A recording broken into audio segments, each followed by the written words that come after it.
Bismillahirrahmanirrahim. Alhamdulillahi rabbil alamin. Wal 'aqibatu lil muttaqin wala 'udwana illa 'alal zalimin. Wassalatu wassalam ala asyrafil anbiya'i wal mursalin nabiyyina Muhammadin wa ala alihi wa sahbihi ajma'in. Amma ba'du. Assalamualaikum warahmatullahi wabarakatuh. Alhamdulillah, kita memuji dan bersyukur kepada Allah Azza wa Jalla yang masih berkenan memberikan kepada kita kesempatan, memberikan kepada kita kekuatan, kesehatan, yang dengan izinnya kita dapat melaksanakan kewajiban kita beribadah kepada Allah Azza wa Jalla. Dan alhamdulillah, pada malam hari ini kita dapat melanjutkan kajian kita dalam majelis ilmu ini. Salawat dan salam kita kirimkan, kita haturkan kepada baginda Rasulullah sallallahu alaihi wasallam, sebaik-baik panutan kita dalam menjalani penghambaan kepada Allah Azza wa Jalla, baik dalam kaitannya ibadah kita kepada Allah. Nabi sallallahu alaihi wasallam adalah panutan kita. Begitu pula dalam persoalan muamalah, dalam persoalan keluarga, maka Nabi sallallahu alaihi wasallam adalah uswatun hasanah, tauladan yang terbaik bagi kita semua. Mudah-mudahan kita diistiqomahkan oleh Allah untuk selalu berada di atas tuntunan, petunjuk, ajaran yang diwariskan oleh Nabi kita Nabi Muhammad sallallahu alaihi wasallam. Para jamaah sekalian, pembahasan kita pada malam hari ini melanjutkan apa yang telah kita sampaikan pada pertemuan yang lalu, di mana kita telah memulai pembahasan bab yang pertama dalam fiqhu al-usrah, dalam fikih keluarga,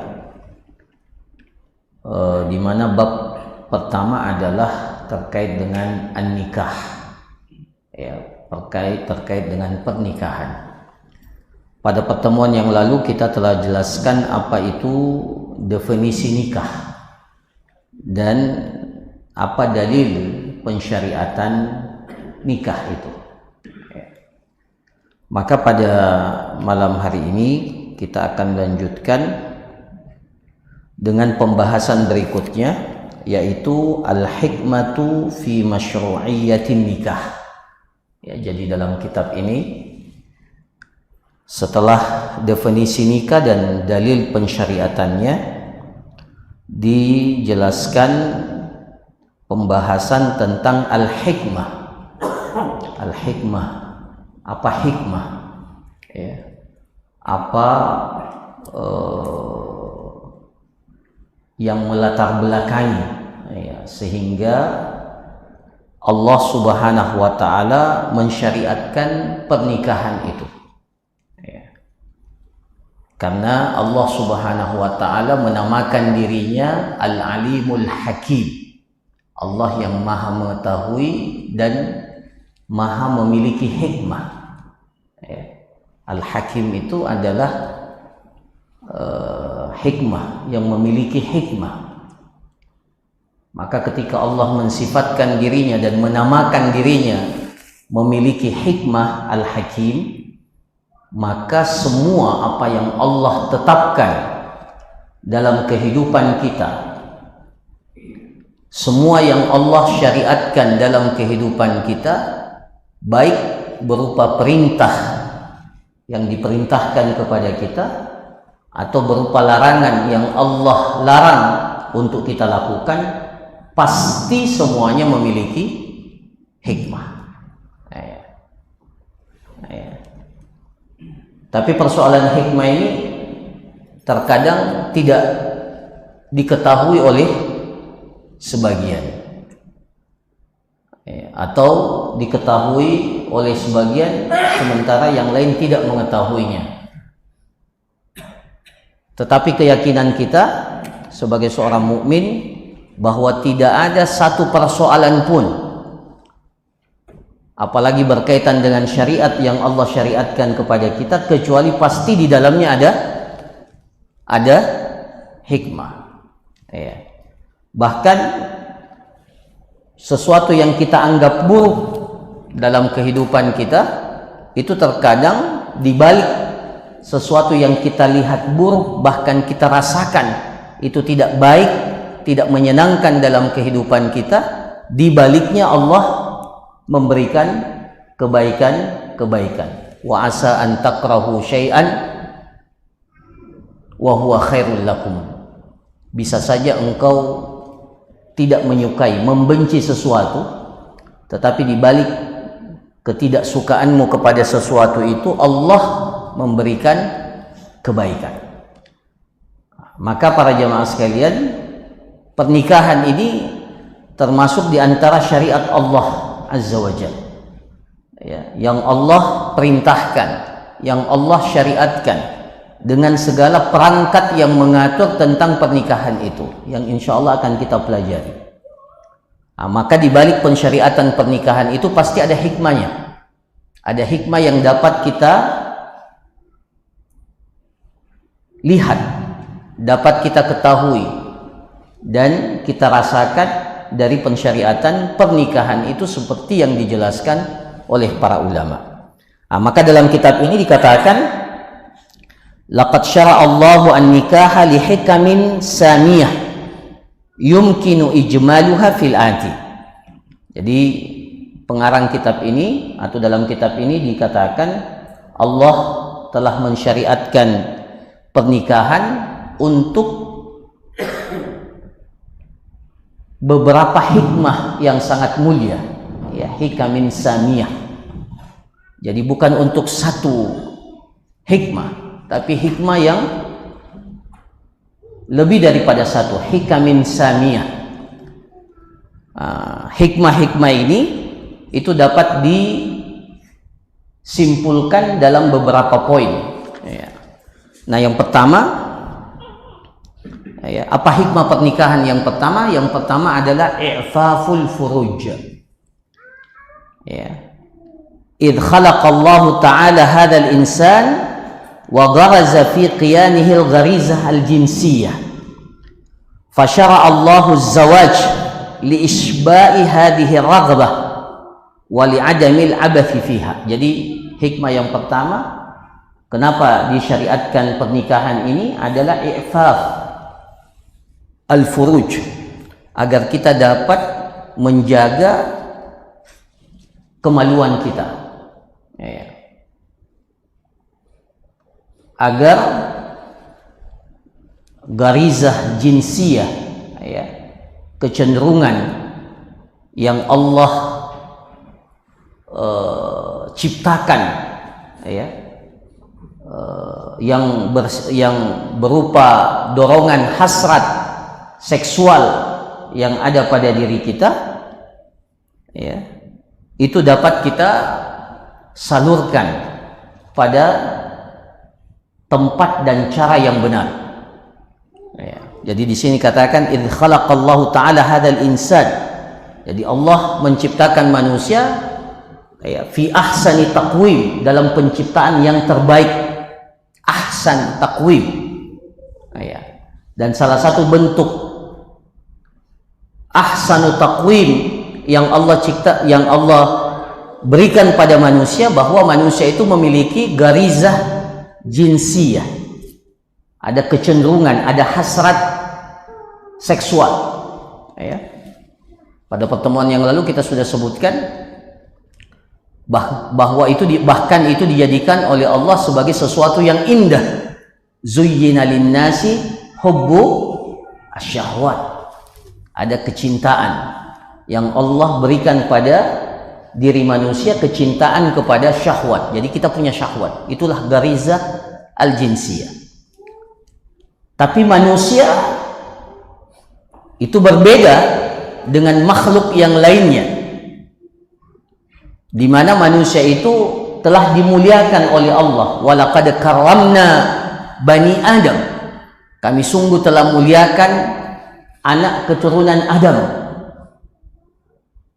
Maka cara dan tempat bagaimana kita menyalurkan garizah jinsiyah ini, hasrat seksual ini, diatur ya, lewat sebuah ikatan yang disebut dengan pernikahan ya.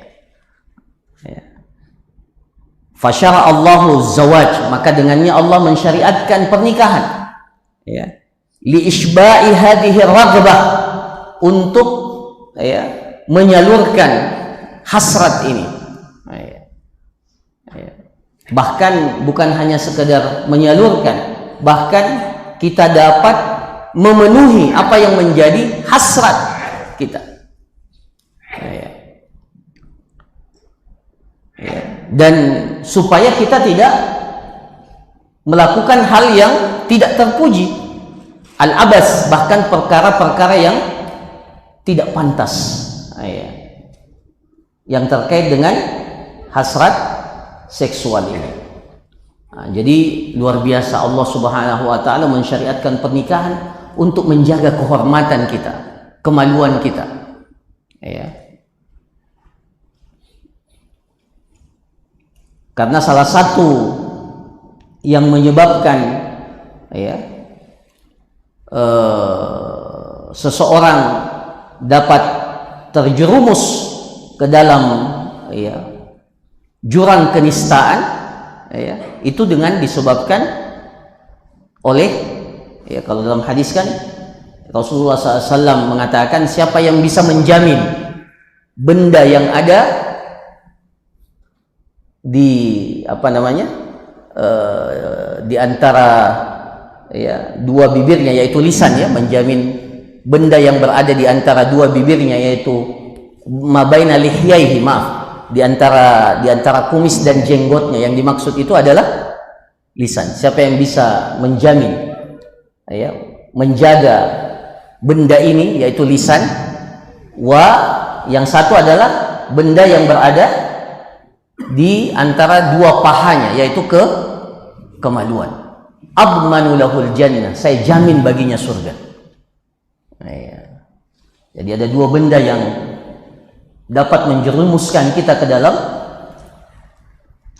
neraka jahanam, wal iyadu billah, lisan dan kemaluan. Makanya salah satu ciri daripada orang yang beriman itu, walladzina hum li furujihim hafizun ya, mereka itu adalah orang yang menjaga kemaluan mereka ya. Nah, maka cara untuk menyalurkan hasrat seksual kita ini sudah diatur ya, ya, dengan cara-cara yang terhormat, maka disyariatkanlah pernikahan ini ya. Kemudian yang kedua, para jamaah sekalian ya, di antara tujuan pernikahan ya, husulus sakan wal uns baina zawjaini wa husul ar-raha wal istiqrar,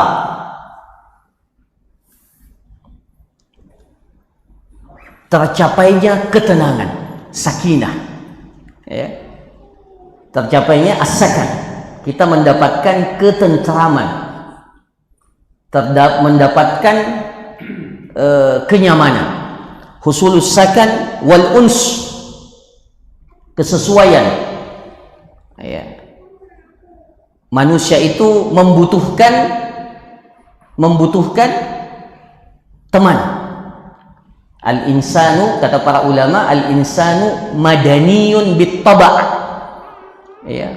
Manusia itu makhluk madani yang harus berinteraksi, madaniyun bit-taba' ya.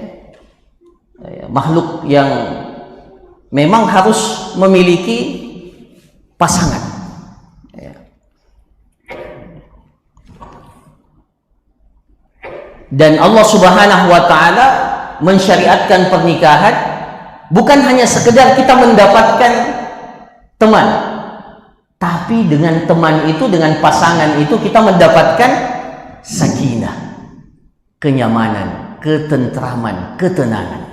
Ayat husulus sakan wal uns baina zawjaini wa husul ar-raha wal istiqrar, rasa nyaman, ar-raha, ya, wal istiqrar, ya, tidak labil, istiqrar, tenang, ya.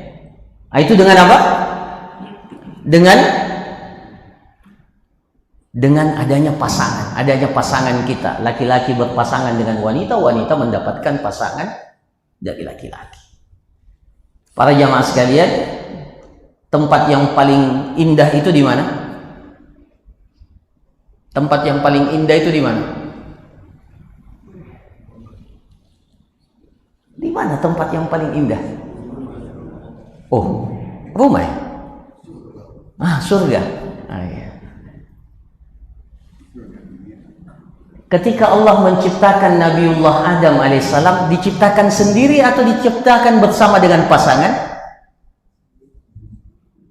Awalnya sendiri. Kemudian dalam riwayat dikatakan istauhasya Adam. Adam itu merasa tidak nyaman.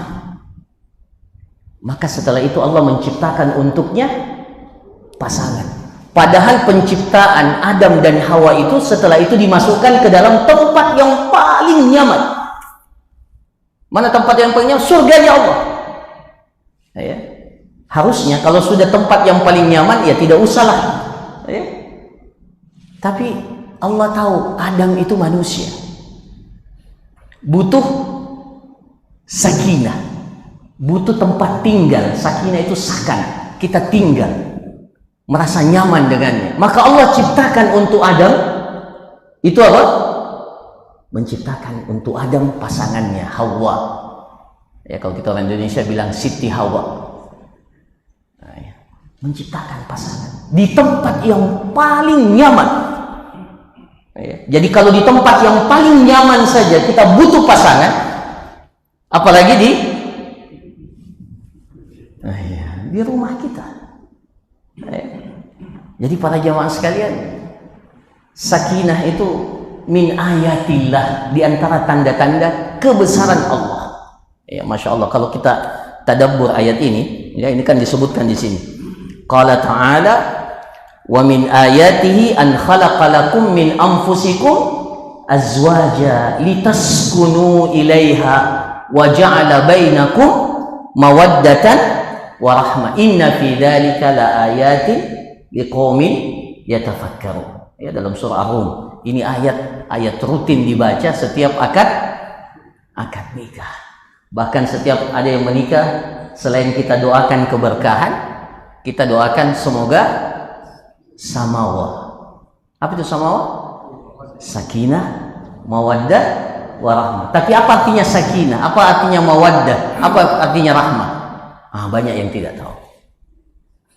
Atau ya masih perlu untuk ini kalau digali luar biasa. Pertama para jamaah sekalian, ketika Allah menyebutkan wa min ayatihi, di antara tanda-tanda ayat-ayat kebesaran Allah yang menunjukkan Allah itu esa, Allah itu maha kuasa, Allah itu segala-galanya, ya. Itu ayat ini disandingkan oleh Allah, pernikahan ini dengan tanda-tanda kebesaran Allah yang lain, disandingkan dengan penciptaan alam semesta, penciptaan langit dan bumi, penciptaan manusia, siang dan malam. Itu semua tanda-tanda ayat-ayat Allah yang besar. Nah, salah satu di antara tanda-tanda ayat Allah yang besar itu adalah Allah menciptakan dari kalian pasangan untuk kalian. Itu. Jadi kalau bahasa Arab itu para jamaah sekalian, untuk menggambarkan kedudukan sesuatu, lihat Allah pasangkan sesuatu itu dengan apa. Ya, jadi kalau mau tahu apa kedudukan zakat dalam Islam, ya, lihat ayat-ayat Al-Quran. Zakat itu selalu digandengkan dengan sholat. Maka sama juga dengan ini. Allah menggandengkan ayat tentang Allah menciptakan dari diri-diri kalian pasangan, itu digandengkan dengan ayat-ayat Allah, tanda-tanda kebesaran Allah yang lainnya, langit, bumi, matahari, siang dan malam, penciptaan manusia. Jadi kalau kita bicara tentang pernikahan, kita bicara tentang salah satu tanda-tanda ayat-ayat kebesaran Allah Azza wa Jalla. Ini bukan kaleng-kaleng, ini bukan pembicaraan biasa. Ini kita bicara tentang salah satu tanda-tanda kebesaran Allah Azza wa Jalla. Jadi wa min ayatihi, itu saja sudah menunjukkan bahwa pernikahan ini sesuatu yang istimewa. Ya. Bahkan akad nikahnya saja, akad nikahnya itu berapa lama? Akad nikahnya berapa lama? Saya nikahkan engkau dengan putri saya Fulanah binti Fulan dengan mahar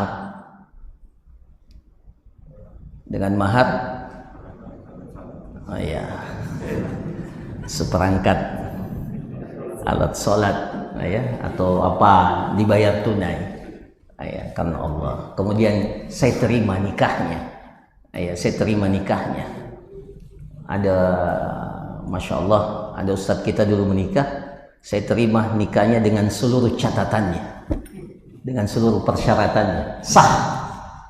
Kalau sudah bilang sah, itu 2 menit, paling lama 2 menit atau 1 menit bahkan, tidak lama. Tapi akad nikah yang singkat itu Allah sebutkan sebagai misakan galiza, perjanjian yang kokoh, perjanjian yang berat. Dan itu cuma 3 kali Allah sebutkan dalam Al-Quran. Kata misakan galiza itu cuma 3 kali saja dalam Al-Quran, tidak banyak. 3 kali disandingkan dengan perjanjian yang Allah ambil dari Nabi Muhammad, Nabi Nuh, Nabi Ibrahim, Nabi Musa, Nabi Isa, ulul azmi. Jadi perjanjian risalah itu dinamakan oleh Allah dalam Al-Quran misakan galiza. Yang kedua, Allah ambil misakan galiza itu dari Bani Israel, yang diberikan oleh Allah kepada mereka nikmat, tetapi mereka melampaui batas. Maka Allah ambil dari mereka perjanjian yang berat. Yang ketiga, Allah mengambil perjanjian yang kokoh dan yang berat ini kepada siapa? Setiap yang melakukan akad nikah. Wa min ayatihi. Itu para jamaah sekalian. An khalaqalakum min anfusikum, Allah menciptakan untuk kalian dari diri kalian pasangan untuk kalian, azwaja. Jadi kita ini di antara tanda-tanda kebesaran Allah, Allah ciptakan pasangan untuk kita dari jenis kalian sendiri. Bahkan Hawa itu diciptakan oleh Allah dari dala, dalam hadis itu, dari tulang rusuk Nabiullah Adam alaihissalam, dari diri kalian sendiri, min anfusikum azwaja, supaya apa? Litaskunu ilaiha, agar kalian mendapatkan ketenangan, agar kalian mendapatkan sakinah. Sakan itu kalau bahasa Arab, sakan itu tempat kita merasa nyaman. Litaskunu ilaiha. Jadi Allah sudah siapkan bagi setiap bagi setiap Allah telah menyiapkan bagi laki-laki seorang wanita yang akan menjadi sakan, tempat dia bernaung, tempat dia tinggal, tempat dia merasakan kenyamanan. Litaskunu ilaiha, kepada pasangan itu. Begitu pula sebaliknya. Dan itu tanda-tanda kebesaran ayat Allah. yang tadinya tidak saling kenal, ya, dengan hubungan pernikahan akhirnya bahkan lebih akrab dari orang yang paling dekat dengan dia. Seorang laki-laki, ini mohon maaf, seorang laki-laki memang bisa dia tinggal sama ibunya selamanya, ya, bisa saja, ya. Bisa tidak seorang itu tinggal sama ibunya? Bisa tidak? Ya bisa saja, namanya anak tinggal sama ibunya. Bisa saja dia tinggal sama saudara perempuannya, bisa saja. Tapi dapat nggak ketenangan tinggal sama ibu? Dapat, tapi tidak. Makanya di sini dikatakan litaskunu ilaiha. Bahasa Arab itu detail. Ilaiha, bukan ma'aha. Ya, kalau cuma tinggal sama dia, ma'a itu bersama, tapi ilaiha bukan hanya tinggal bersama, tapi engkau mendapatkan ketenangan, ketentraman di dirinya. Itu ilaiha. Dan itu tidak didapatkan seorang laki-laki ketika tinggal sama ibunya, meskipun ibunya itu adalah orang yang paling sayang kepada anak itu, tapi dia tidak akan dapatkan sakinah, ya. Betul tidak? Betul nggak? Yang belum menikah pasti. Jadi litaskunu ilaiha, dengan adanya pasangan kita dapatkan ketentraman itu, kenyamanan itu. Betul, seorang laki-laki bisa tinggal dengan saudara perempuannya, saudara perempuannya, tapi bisa nggak litaskunu ilaiha? Nah, Allah sudah menakdirkan sakinah ilaiha itu hanya didapatkan dengan tinggal bersama dengan pasangan istri. Itu catat baik-baik. Itu min ayatihi, itu tanda kebesaran Allah. Jadi kalau ada apa namanya, ya, ada sekarang kan ada apa itu istilahnya, gaya hidup nggak usah menikah. Itu mengingkari salah satu tanda-tanda kebesaran Allah Azza wa Jalla. Pengingkaran luar biasa, ya. Jadi kalau ada gaya hidup sekarang nggak perlu nikah, ya, itu sebenarnya mengingkari satu tanda kebesaran yang Allah sudah ciptakan untuk kehidupan manusia. Jangankan manusia, hewan saja itu punya pasangan. Bahkan, ya, kesempurnaan makhluk ciptaan Allah itu dengan berpasangan, ya. Yang sempurna tanpa pasangan itu cuma Qul huwallahu ahad. Yang sempurna tanpa pasangan itu cuma Allah. Tapi namanya makhluk, kesempurnaan makhluk itu ada pada pasangan. Pasangan yang berlainan jenis, bukan sesama jenis.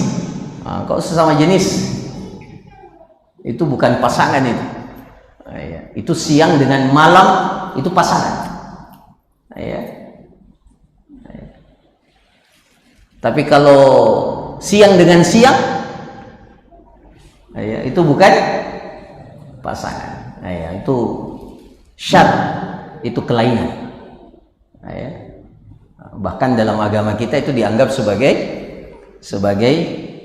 kemaksiatan. Nah, jadi para jamaah sekalian, litaskunu ilaiha wa ja'ala bainakum mawaddatan wa rahmah. Ketika sakinah itu sudah didapatkan, maka yang tumbuh itu adalah mawaddah wa rahmah. Apa itu mawaddah? Rasa cinta. Bahkan sebagian para ulama mengatakan mawaddah itu lebih dari sekedar cinta. Intinya cinta itu pada mawaddah. Mawaddah. Lahir rasa cinta, mawaddah. Kemudian mawaddah, selain mawaddah warahmah. Rahmah itu kasih sayang. Jadi kehidupan keluarga, pasangan suami istri, yang dengan pernikahan itu dia mendapatkan sakinah, dan dengannya dia mendapatkan mawaddah warahmah. Inilah atap dari bangunan itu, mawaddah warahmah. Inilah yang menjaga kesakinahan itu, meskipun banyak masalah di dalamnya. Ya, kalau kita bicara pernikahan, ada nggak pernikahan tanpa masalah?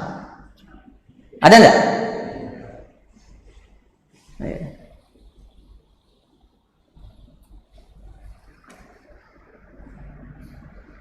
Rumah tangga yang paling harmonis, rumah tangga yang patut untuk kita jadikan sebagai teladan kita, rumah tangganya siapa? Rumah tangganya siapa? Rasulullah SAW. Tapi surah At-Talaq itu turun, surah At-Talaq tentang talak itu turun kepada siapa? Kepada siapa? Ya ayyuhan nabiyyu idza talaqtumun nisaa fatalliquhunna li'iddatihinna. Wahai Nabi, kalau engkau ingin mentalak istri-istrimu, maka talaklah pada tempat dan waktu yang tepat. Jadi kalau sudah bicara talak berarti ada apa? Ada problem. Jadi kalau baru dimarahi sama istri, baru ya itu biasa.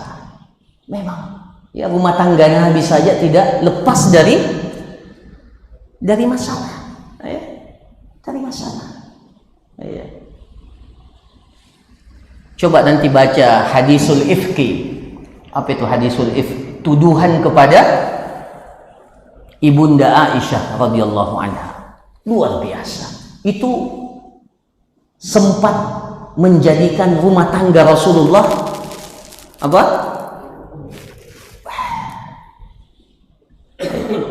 Sampai-sampai Aisyah menangis sejadi-jadinya dan ia merasa dengan tuduhan itu. Para jamaah sekalian. Jadi, tapi apa yang menjadikan rumah tangga itu bisa bertahan? Adanya mawaddah wa rahmah. Bisa dua-duanya, bisa salah satunya saja. Tapi kalau masih ada dua-duanya atau salah satunya, insya Allah rumah tangga itu masih bisa bertahan. Mawaddah, masih ada rasa cinta. Sebagian para ulama ketika menafsirkan mawaddah ini, tidak apa-apa kita lama sedikit di sini ya, karena yang paling sering kita sebut sakinah, mawaddah warahmah, samawa. Mawaddah itu kalau keinginan kita itu terwujud, itu mawaddah dengan pasangan kita. Ya, kalau keinginan kita terwujud, dengan pasangan kita, apa yang kita inginkan dari pasangan kita dapatkan. Kita menginginkan anak, kita menginginkan keturunan, kita menginginkan pasangan yang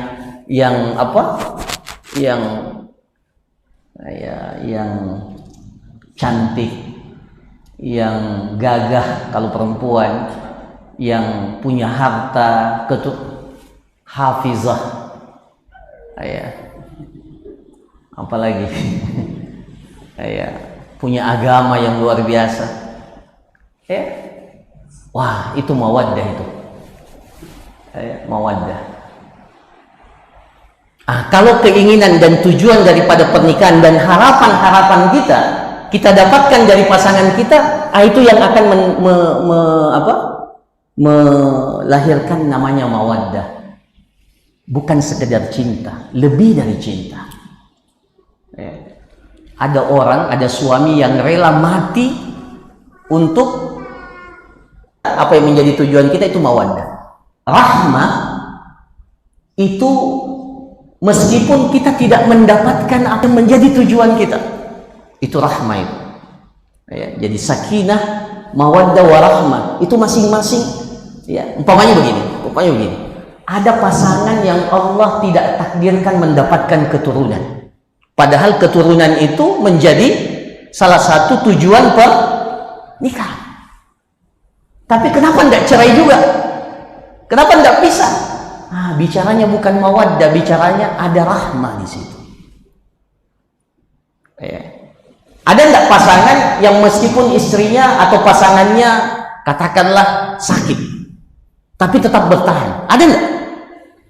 Ada deh, banyak, banyak, baik laki-lakinya ataupun perempuannya. Apa yang menjadi harapannya dari pernikahan itu, sebagiannya dia tidak dapatkan. Tapi kenapa rumah tangga itu bertahan? Karena ada rahmah. Itu para jamaah sekalian hanya didapatkan dengan pernikahan. Litaskunu ilaiha, yang dengannya Allah menjadikan di antara kalian ada mawaddah warahmah. Coba ayat ini, inna fi dzalik, lagi-lagi diulang, inna fi dzalika laayat. Luar biasa. Merenungkan itu saja, itu adalah tanda-tanda kebesaran. Jadi awalnya sudah disampaikan kepada kita, wa min ayati, di antara tanda-tanda kebesaran. Jadi kalau lihat pasangannya kan sudah keriput, kulitnya tidak kencang lagi, tidak glowing, apa istilah glowing ya? Makanya salah satu pengeluaran yang paling besar katanya untuk apa? Skincare supaya tetap glowing. Wah, ini didengar sama akhwat ini. Tidak apa-apa, itu mawaddah itu mawaddah, untuk melahirkan mawaddah. Tidak apa-apa kita keluarkan untuk itu. Tapi untuk pasangan ya, jangan untuk orang lain. Kalau untuk orang lain, alhamdulillah pasangan-pasangan kita ini menutup auratnya, masya Allah. Dan kecantikannya hanya diberikan untuk kita, suami, masya Allah. Itu mawaddah itu. Tapi kalau sudah usia berapa? Usia berapa? Wah, 50. Saya tahun ini 50 usia saya. Masih mawaddah. Ya, katakanlah sudah di atas itu 60, 70. Ya, tanyalah yang masya Allah yang sudah di usia itu.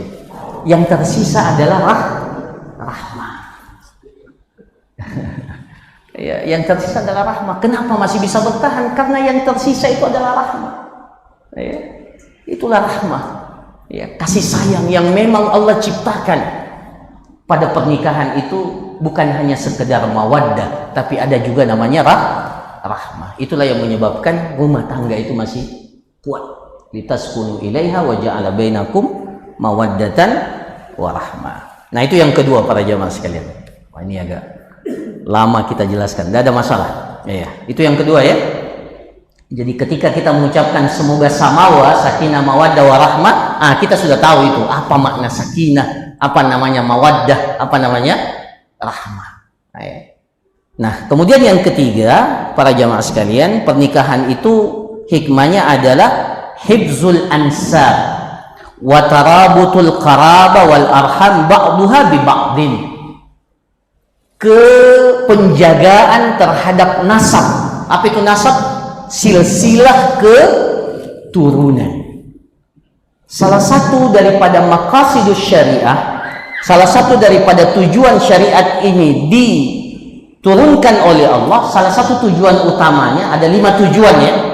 Syariat ini disyariatkan oleh Allah, pertama penjagaan agama, penjagaan akal manusia, penjagaan jiwa manusia, kemudian penjagaan harta manusia, dan penjagaan terhadap nasab. Ya. Nasab kita ini harus jelas. Anda ini siapa orang tuanya? Bin siapa? Bin siapa? Bin. Jelas, ya, jelas. Ada yang hafal sampai kakeknya yang ketiga? Ada? Ada yang hafal?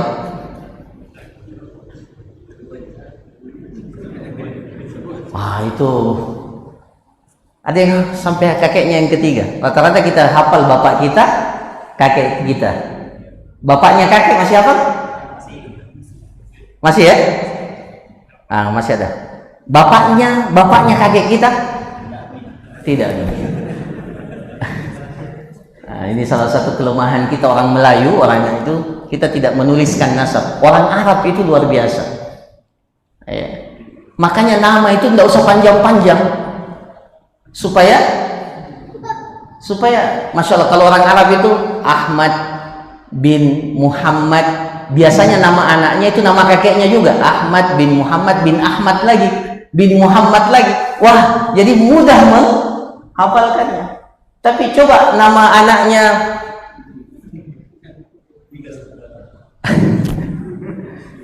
Laila, Sanubari, wah macam-macam.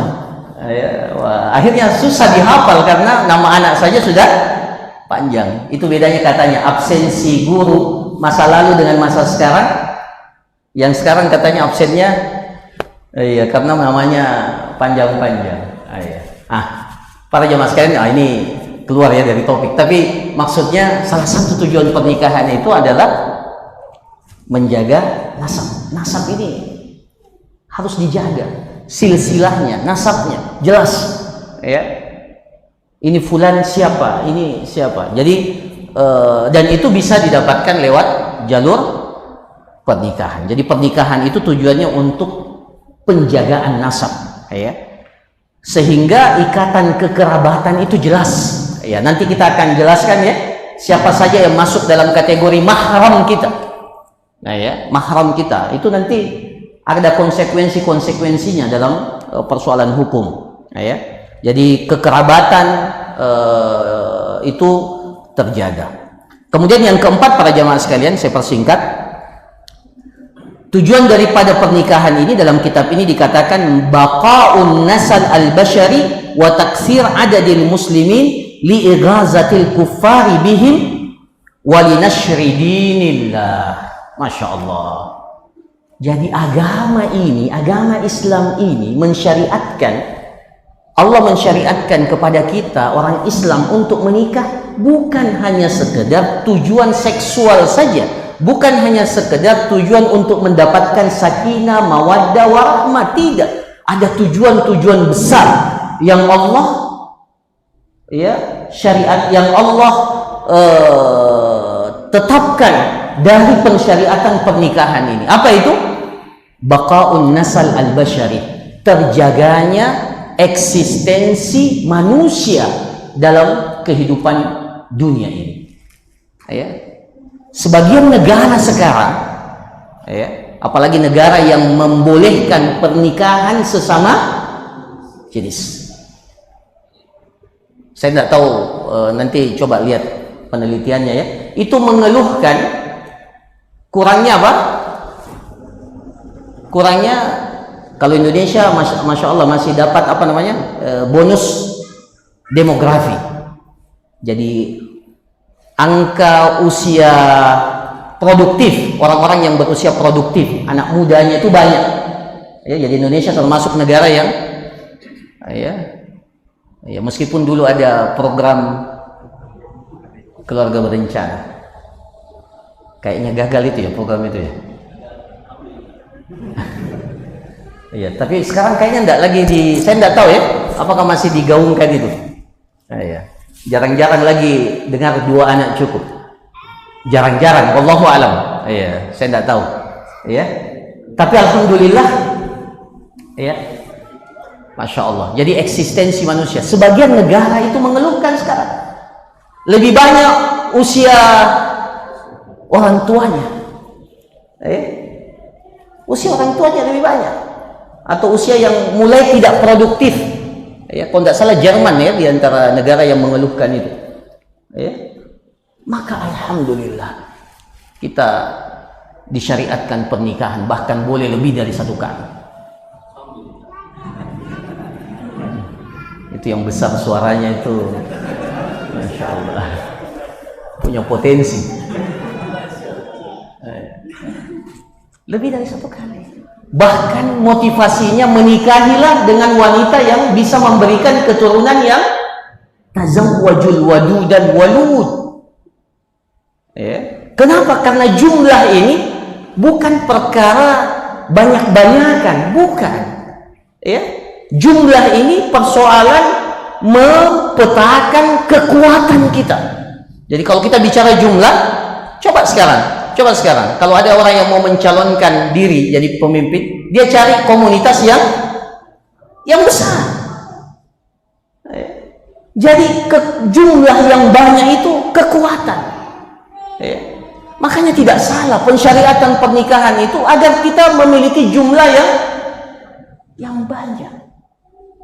Yang banyak, yang dengannya banyak di sini jangan disalahpahami, banyak tidak berkualitas. Tidak begitu syariat kita. Banyak tetapi berkualitas. Karena syariat kita tidak mungkin mensyariatkan banyak tanpa kualitas, enggak. Ya. Makanya dibatasi. Ya. Jangan lebih dari 4. Ya, karena batas kemampuan seorang laki-laki itu ya bukan hanya sekedar kemampuan seksual, tapi kemampuan untuk mempetakan kekuatan yang dia miliki lewat keturunan yang dia miliki. Nah, seperti itu.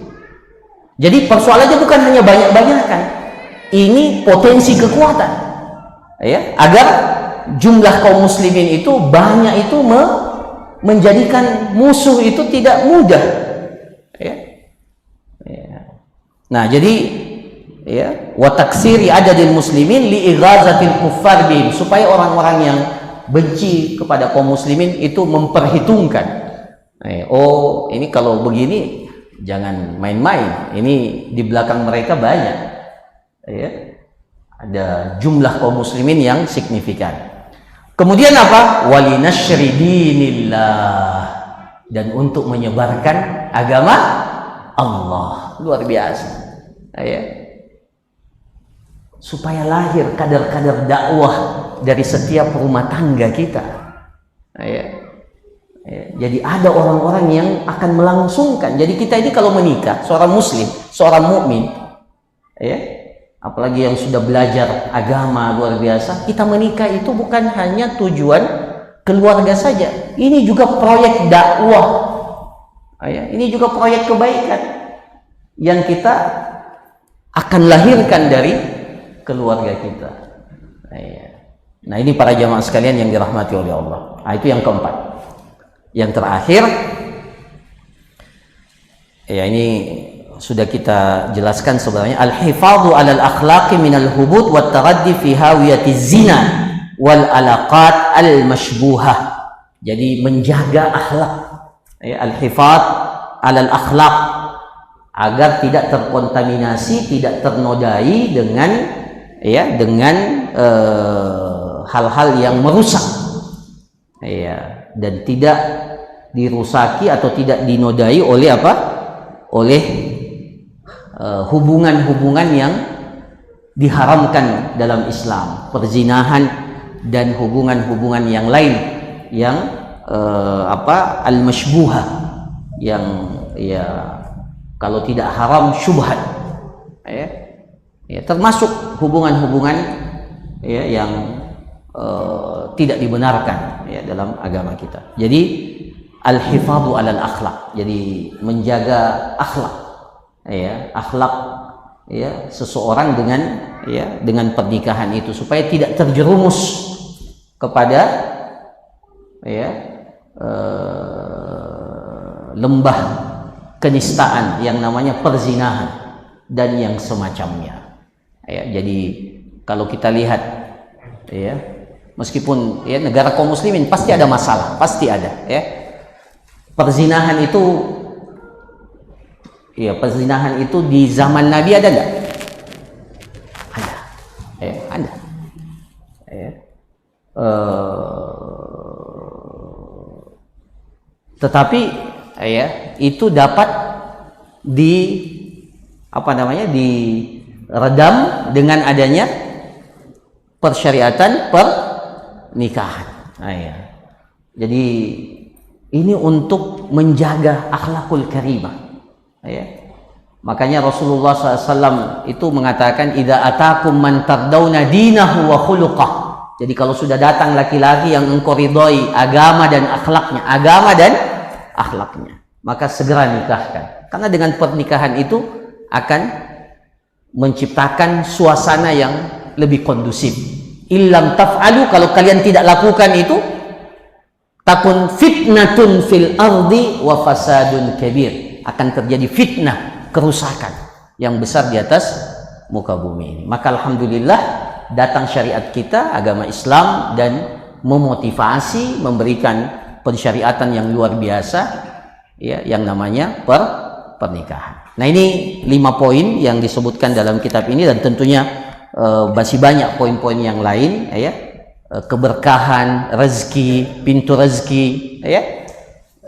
Jadi kalau menikah jangan, ya, insya Allah yang tadinya rezekinya untuk satu orang, itu pasti Allah tetapkan setelah menikah rezekinya bukan lagi satu orang, rezekinya untuk 2 orang. Kalau sudah punya anak, Allah tetapkan rezekinya untuk 3 orang, begitu seterusnya. Ya. Wala taqtulu auladakum khasyata imlaq. Jangan kalian membunuh anak-anak kalian karena takut akan kemiskinan. Ya. Nah, ini para jamaah sekalian, jadi banyak sekali hikmah yang terkandung dalam pensyariatan pernikahan ini. Ya, saya kira cukup apa yang dapat disampaikan. Insya Allah kita akan lanjutkan dengan pembahasan berikutnya. Masih nikah, ini termasuk agak panjang ini. Ya, mungkin sampai 10 kali pertemuan. Nah, ya, untuk pembahasan pernikahan. Karena satu bab tapi dijelaskan semua tentang pernikahan ini. Insya Allah pekan yang akan datang hukum menikah dan memilih pasangan. Ya, hukum menikah itu bisa wajib, bisa sunnah, bisa makruh, bisa juga haram. Nah, nanti kapan dia wajib? Jangan sampai sudah ada yang wajib di sini. Nah, ya, bisa sunnah dan seterusnya. Nanti kita jelaskan. Ya. Barakallahu fikum, jazakumullah khairan. Cukup ya, nggak usah ada yang bertanya. Ada? Atau cukup? Ya. Barakallahu fikum, saya kira jelas ya apa yang dijelaskan. Mudah-mudahan bermanfaat. Kita tutup. Subhanakallahumma rabbana wa bihamdik, nasyhadu an la ilaha illa anta, nastaghfiruka wa natubu ilaik. Wa sallallahu ala nabiyyina Muhammad wa ala alihi wa sahbihi ajma'in. Wa akhiru da'wana alhamdulillahi rabbil alamin. Assalamualaikum warahmatullahi wabarakatuh.